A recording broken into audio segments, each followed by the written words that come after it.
Welcome to the Association postgame. I'm Christian Crosby, joined by my guys, Rudy Gay and Isaiah Thomas. Game 4 of Detroit. Orlando has just concluded, and the #1 Pistons now trail the 8th seeded Magic 3-1. It's just crazy that I'm saying this top of show. I see you smirking a little bit. This is not what we expected from the 60-win Detroit Pistons team, trailing now 3-1. What is happening? Not at all. It's surprising. It's surprising, especially against a Magic team. But you got to give your respect and your just due to the Orlando Magic for being able to get up 3-1 with against such a good, Detroit Pistons team. Rudy? Yeah, I think this Orlando team was a team that we all thought underachieved. They had a lot of injuries, a lot of things going on with their team. We knew their talent. But not to this extent. We didn't think, I didn't think there would be an A seed, but to be able to come in there and be the #1 seed the way they're doing it is crazy. Right, from the play-in to here is crazy, but we love to see it, right? All right, we'll be hearing from the coaches and players when they hit the podium, but for now, let's get to these highlights, which are very entertaining today, I must say. The Magic come into the game with tons of momentum. The Pistons look to even this series at 2 apiece. Let's see what happened, y'all. First quarter, a Pistons turnover leads to a Paolo Banchero jam. Timeout, Detroit. Let's look at it. Here it is. Okay, get up there. Yeah, started off right there. That's how you got to start the game off, right? All right, around 4 minutes left in the first. Pistons trail by 6. Cade Cunningham drains a 3. He did what he could. Wasn't enough, though. That's 10 first quarter points for Cade. Under 2 to go in the first. Young fella. Dennis Jenkins drives, lays it in. Detroit is taking the lead from that. Second quarter now. Isaiah Stewart with a stalk down low. He says, no thank you. Not here. That's 4 blocks for Stewart in the first half. Moments after that, Tobias Harris. Okay. I see him in transition. I like what I was seeing from Tobias today. Yeah. I really do like what I was seeing from Tobias. 20 points. That's also, 10 in the first half for Tobias. He did a lot today. He tried. It's from Wagner, Euro steps to a layup, cuts the deficit to 4. Seconds later, Magic ball again. Wagner. That's that Rudy Gay pull-up. That's that pull-up right there.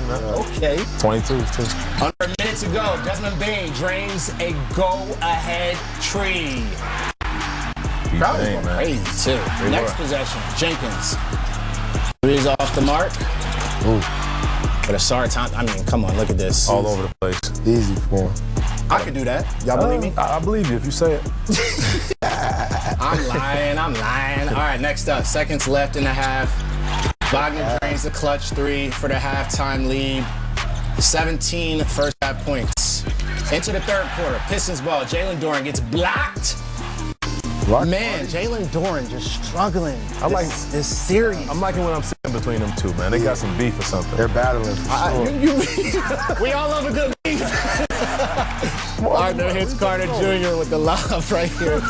Pistons then call a timeout. A couple minutes gone by. Cade gets the layup off a nasty handle. Game face converts the N1.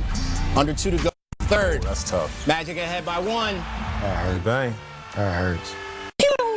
Love to see it. Made the game interesting. Closing seconds of the third. That's a shutdown right there. Man. Cade thought he had it. No, he didn't. Magic ahead by 6 here. The Pistons are the defensive team, and they don't look like it's None of that. Facts. All right, we're going to the fourth. Harris drives along the baseline for the lay-in. He said, get off me. Get off me. Converts a free throw, 1-point game. Minute later, Banchero takes Harris on. tough. Gets the N1 to go. He's a big boy, man. Makes the N1 to go up 4. Moments after that, Jamal Cain That's what I want. detonates on Duren for the jam. Yo, man, what? Yo, what did he eat today? Like, what going on with this guy? Look at him. Good. Ooh, watch him fall. Under a minute and a half to go in the fourth. Magic up 89-86. Desmond Bane knocks down. It's one of them nights. Yeah. Sheesh. And Jaren Jackson and John Moran. Can't believe it. Magic extend the lead to 6 points.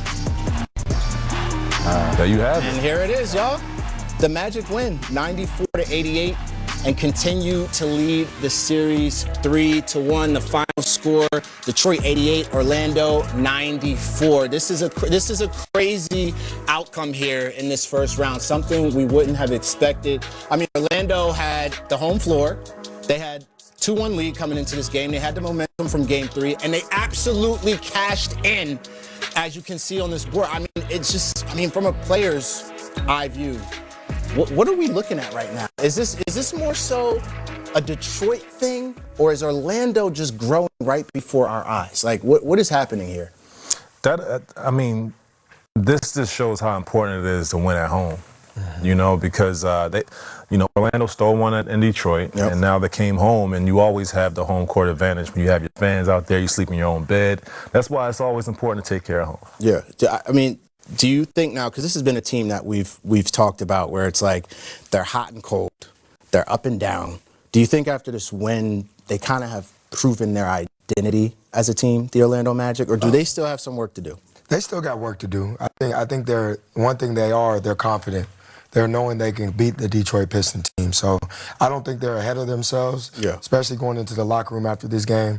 You're going to be hyped about it, but I bet Coach is saying we still got one more. We still got unfinished business to handle, and I think that's what their mindset is going into, a Game 5 back in Detroit. All right, we're going to talk more about this because I'm a little surprised that you guys don't seem as surprised by this. I want to know what's up with that. First, JB Bickerstaff on the podium. Let's tune in.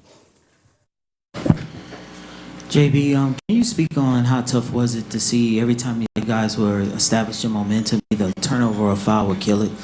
Yeah, it's tough. Obviously I thought we did so many, positive things, but you look up 20 turnovers and give up 16 offensive rebounds. That's going to be hard to overcome. So we've got to be better in those areas, and we know that's what this comes down to.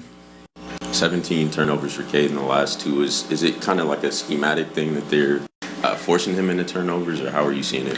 Yeah, they're sending a lot of bodies to him, and we got to help him by giving him more space so that he has room to operate. Set screens for him, be a little more physical, get the guys off of him. But again, we got to do a better job of taking care of it. And then how are you seeing Stu kind of stretch the floor offensively? And then I believe he had 8 blocks tonight. What are you seeing from him? Yeah, he's doing a great job protecting the rim. Obviously, he creates spacing with his ability to knock down shots. But, again, he's the heart of it, to be able to defend the way that he does, make the interior so tough to score in there. What did you see from Cade tonight? I think he sat the first 3 minutes. What was the process of just figuring out keeping him fresh, but also making sure he could impact the game late? Obviously, we need to have him on the floor. And, with the longer timeouts, they get a more chance to rest. So knowing that there's going to be at least a couple timeouts there, down that 9-minute stretch, he was going to get an opportunity to rest, but still go out and play. JB, I know the message doesn't change for you guys, but what do you think you guys really need to focus on, not just going into Game 5, but ultimately in hopes of turning this series around in you guys' favor? Again, it's the simple things. It's take care of the rebound ball and rebound basketball. It's, again, hard to overcome. Turning it over, 39 of their 94 points came from our turnovers and their second chance points. We knew coming in that's what this was going to be, and we just got to do a better job of us collectively. It seemed like JD started to kind of get it rolling a little bit more offensively tonight, but what's kind of the challenge in just having him be more effective this series? Again, it's the bodies that they put in the paint, the amount of people and attention that they're putting on him. Give them credit. But again, we got to make sure we're taking advantage of the opportunities where we can to get him his touches when he is open. Coach, one of the things that seemed to go well for you tonight was with certain challenges for certain calls, they were able to get the overturn. The players would go to you, they'd give the signal, you would go ahead and do it. Walk us through kind of that communication process. Is that something you've worked through throughout the year, or is it just how locked in you guys are? Yeah, it's, again, trusting the guys that are asking for the challenges, understanding situations. One of them was going to be Cade's third foul, so I thought it was a great opportunity to challenge to prevent him from picking up his third foul. But, we got Will behind there who has a quick trigger, and he sees everything, and he gets us that information quickly. JB, obviously you have a young team in this kind of taking their first steps. Knowing what you know about this team, how do you think they'll respond? We're going to come out punching. That I promise you. We're not going to lay down for anybody. And, again, you're not looking at, it's one game at home. And that's what your focus is on, is you got to go home and win one game. And that's where our mindset is. JB, does Cade seem frustrated and maybe fatigued here at the end of these games, in your mind? No, I mean, he's out there. He wants to be out there, and we trust him to be out there. And he plays at a high level no matter what. Thank y'all.